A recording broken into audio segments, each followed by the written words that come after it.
Hi all, ഇന്ന് നമ്മൾ ഉണ്ടാക്കാൻ പോകുന്ന ഡിഷിൻ്റെ പേരാണ് വെട്ടുമാങ്ങ അച്ചാർ.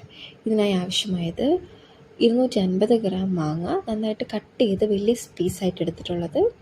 പിന്നെ വേണ്ടതാണ് ഇഞ്ചി, വെളുത്തുള്ളി, പച്ചമുളക്, കറിവേപ്പില. പിന്നെ വേണ്ടതാണ് 1.5 ടേബിൾ സ്പൂൺ ഉലുവ പൊടിച്ചത്, 3 ടേബിൾ സ്പൂൺ കാശ്മീരി മുളക് പൊടി, 1 ടേബിൾ സ്പൂൺ ഉപ്പ്, കുറച്ച് കായം, ഒരു 20 മുളക് പൊടിച്ചെടുത്തത്, ചുവന്ന മുളക്. ഇതിനായി ആദ്യം വേണ്ടത് ചൂടായ പാനിലേക്ക് നല്ലെണ്ണ എടുത്തൊഴിക്കുക. അതിനുശേഷം നല്ലെണ്ണ ചൂടായി വരുമ്പോഴത്തേക്കും കടുകും അതിനോടൊപ്പം തന്നെ ഉലുവായും എടുത്തിട്ട് പൊട്ടിച്ചെടുക്കുക.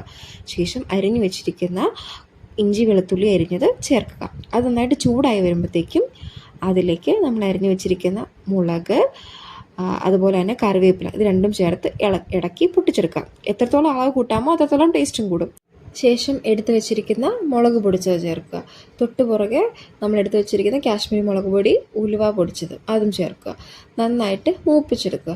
നന്നായിട്ട് ഒരു മൂത്ത ഒരു സ്മെല്ല് വരുമ്പോഴത്തേക്കും അതിലേക്ക് നമ്മൾ എടുത്തു വെച്ചിരിക്കുന്ന ഉപ്പില്ലേ അത് ചേർക്കുക.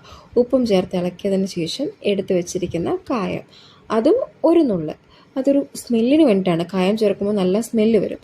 അതും ചേർത്ത് നന്നായിട്ട് ഇളക്കുക. ഇളക്കിയതിന് ശേഷം തീ ഓഫ് ചെയ്ത് നമ്മൾ എടുത്ത് വെച്ചിരിക്കുന്ന മാങ്ങ ഇടുക. മാങ്ങ എന്ന് പറയുന്നത് നമ്മൾ നന്നായിട്ട് സ്ക്വയറായിട്ട് കട്ട് ചെയ്തിട്ട് ഒരു 2 മണിക്കൂർ ഉപ്പ് ചേർത്ത് വെയിലത്ത് വെച്ചതാണ്. അപ്പം അതിനകത്ത് ഉപ്പ് നന്നായിട്ട് പിടിക്കും. ആ ഒരു മാങ്ങയിൽ ആ ഒരു ഫ്ലേവറും നന്നായിരിക്കും. ശേഷം നന്നായിട്ട് ഇളക്കുക. നന്നായിട്ട് ഇളക്കി എല്ലാം പിടിച്ചതിന് ശേഷം എന്നാ ചെയ്യേണ്ടതെന്ന് അറിയാലോ?